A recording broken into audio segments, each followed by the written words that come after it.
And I saw, and behold, a pale horse, and its rider's name was Death, and hell followed after him. If you watch Clint Eastwood's Pale Rider as just a Western, you're not going to be disappointed. There's a lot to love. It's beautifully shot. There's clever lighting, which just shows parts of Clint Eastwood's face at any given time. And of course, it's a talent-strewn cast.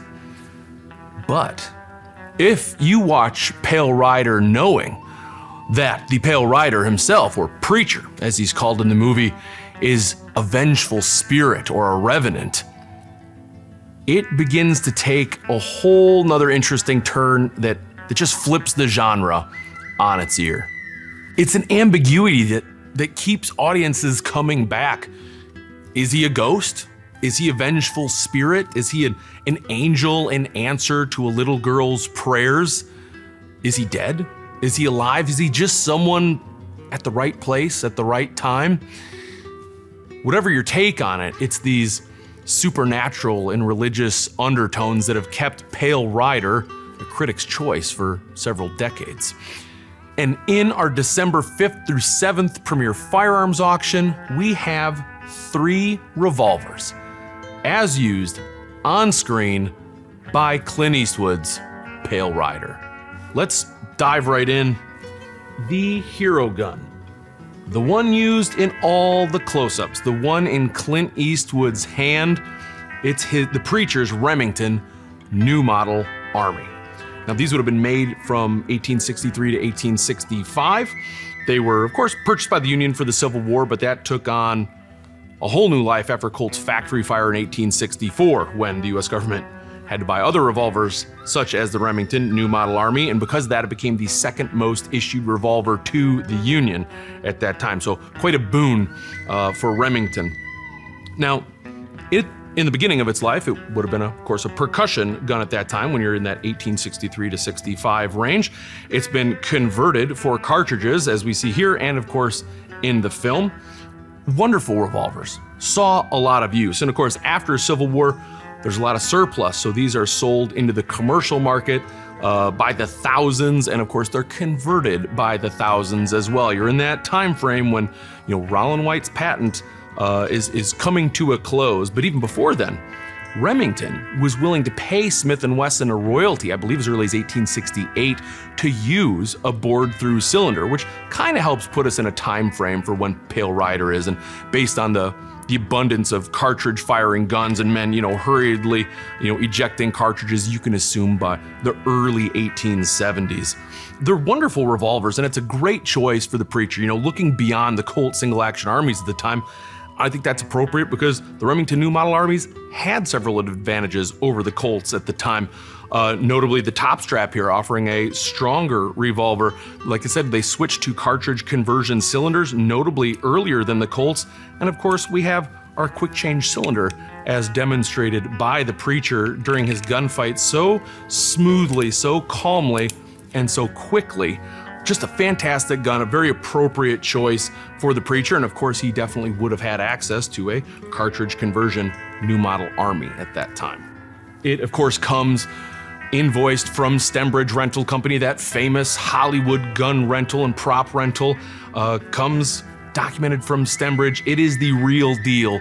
This is the hero gun, the Preacher's Remington New Model Army. To my left, another Remington New Model Army.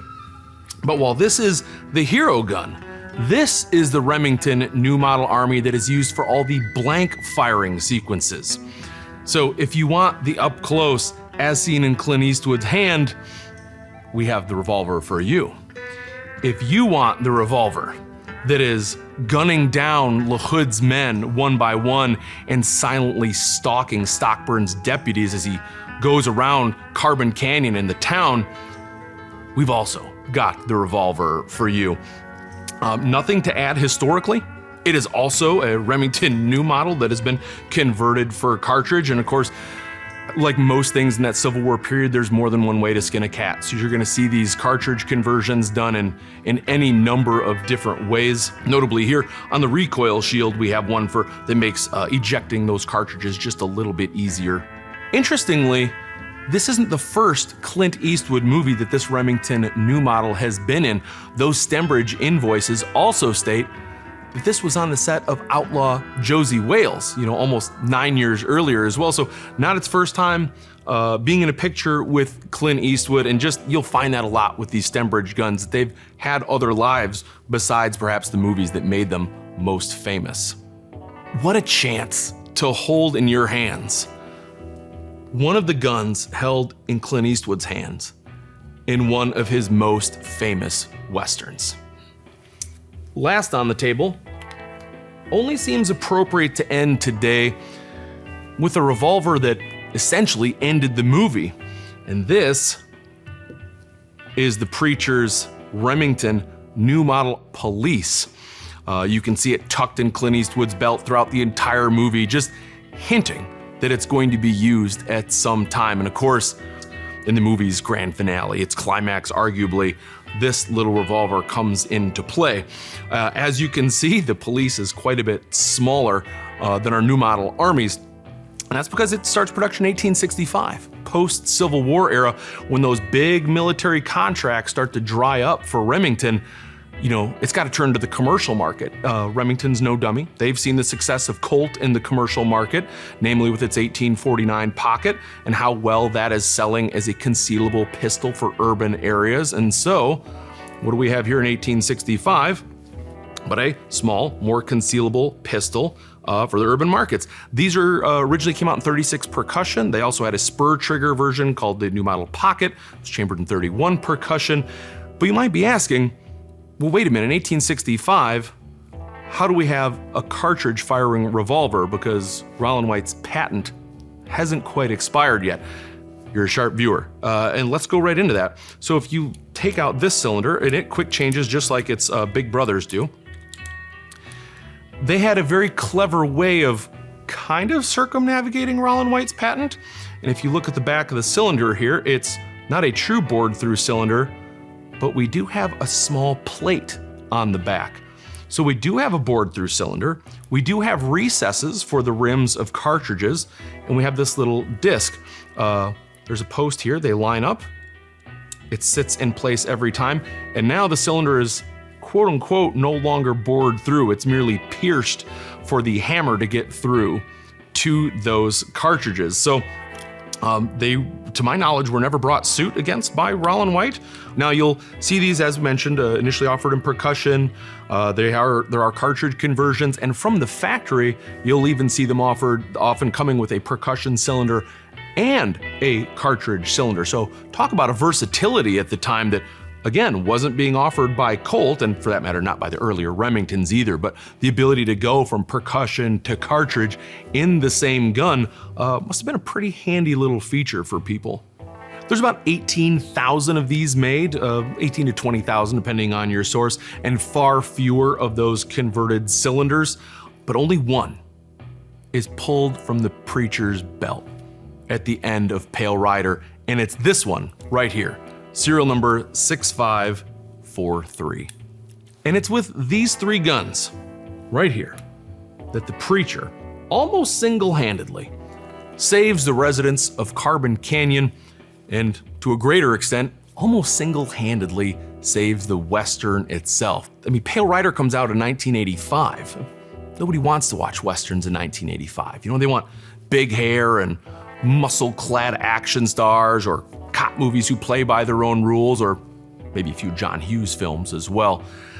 And Clint Eastwood, he knew that. He wasn't immune to it as well. And through most of the 70s and the 80s, he's also playing more contemporary action films, reprising, Harry Callahan a number of times. But it's the success of Pale Rider at that point. I mean, that's what people want to see, right? That's how Clint Eastwood came to fame in his spaghetti westerns. People want to see Clint Eastwood do what he does best, and that's the Western. You could argue that it even paves the way for him 7 years later to produce Unforgiven. Unforgiven's his first Oscar, and of course opens the gates for more Westerns, or at least, if not a revival, then at least a return to profitability. And you can put these in your hands. December 4th, we have a full day of preview at our facility in Bedford, Texas. Of course, followed immediately by that December 5th through 7th premiere firearms auction. Come to Bedford, Texas. Hold the guns of the preacher in your own hands, or any of the thousands of others that are going to be offered over the 3-day event. If you can't, you can still see some great pictures and place your bids at rockislandauction.com. Share this video with a friend of yours who loves a good Western. Until next time, keep your powder dry.